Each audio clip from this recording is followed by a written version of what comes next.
अब ये वचन सुन के आदमी लोग खुश मत होना कि जी इधर तो 2 पत्नियां रखी हुई हैं। बाइबल बोलती है हम भी रख सकते हैं।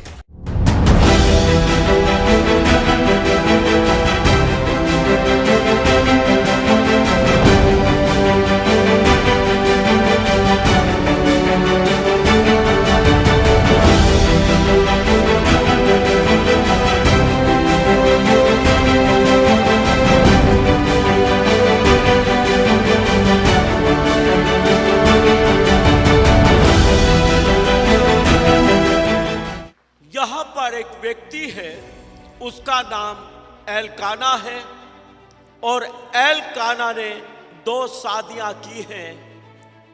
उसको 2 पत्नी हैं उसके पास। ये पुराना नियम है। पुराने नियम में 2 पत्नी रख सकते थे, 2 विवाह कर सकते थे, 2 से ज्यादा विवाह कर सकते थे पुराने नियम के अनुसार यीशु मसीह के आने से पहले। अब ये वचन सुन के आदमी लोग खुश मत होना कि जी इधर तो 2 पत्नियां रखी हुई हैं। बाइबल बोलती है हम भी रख सकते हैं। इसीलिए पहले क्लियर कर रहा हूं, ये पुराने नियम की बात है, लेकिन नए नियम के अनुसार दूसरी पत्नी रखने का मतलब व्यभिचार है और व्यभिचार एक बहुत बड़ा पाप है जिसका परिणाम मृत्यु है। इसके पास 2 पत्नियां हैं। एक का नाम हन्ना, दूसरी का नाम पनिन्ना है। पनिन्ना के पास औलाद है, बेटे हैं, बेटियां हैं, लेकिन हन्ना के पास कोई औलाद नहीं है, उसकी कोख बंद है। अब हन्ना के दुख 2 हैं। एक तो औलाद नहीं, दूसरे उसकी सौत भी है। सौत का दुख भी एक बड़ा दुख है और दूसरे इससे बड़ा दुख और कोई नहीं उसके लिए कि उसकी सौत के पास औलाद है और उसके पास औलाद नहीं है। और उसकी सौत उसे चिढ़ाती थी, उसे ताने मारा करती थी, जो उसके लिए बड़ा पीड़ा का विषय था। उन तानों को सुनकर वो रोती रहती थी। उन तानों को सुनकर वो अपने पति को भी बोलती रहती थी, मुझे भी औलाद चाहिए, मुझे भी संतान होनी चाहिए।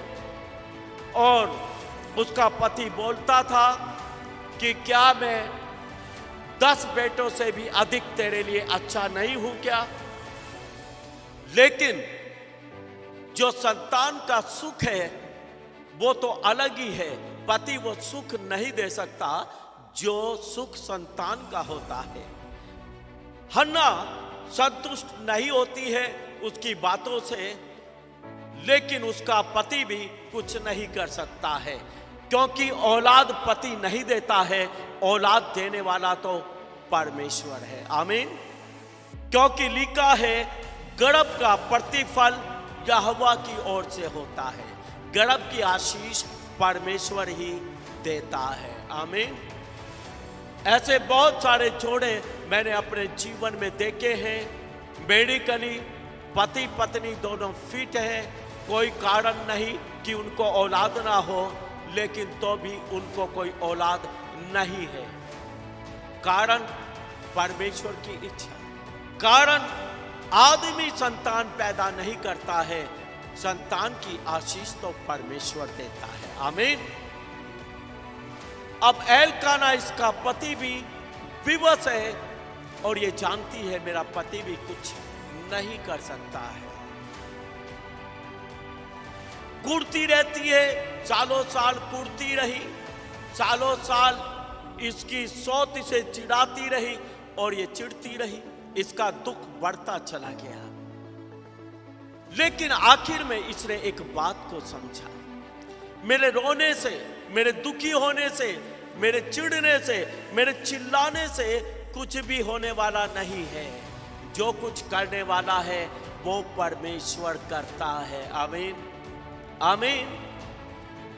मैं आपको बता दूं, बहुत सारे लोगों के रास्ते बंद रहते हैं, रास्ते खुलते नहीं, काम बनते नहीं, आशीषें बरकतें रुकी रहती हैं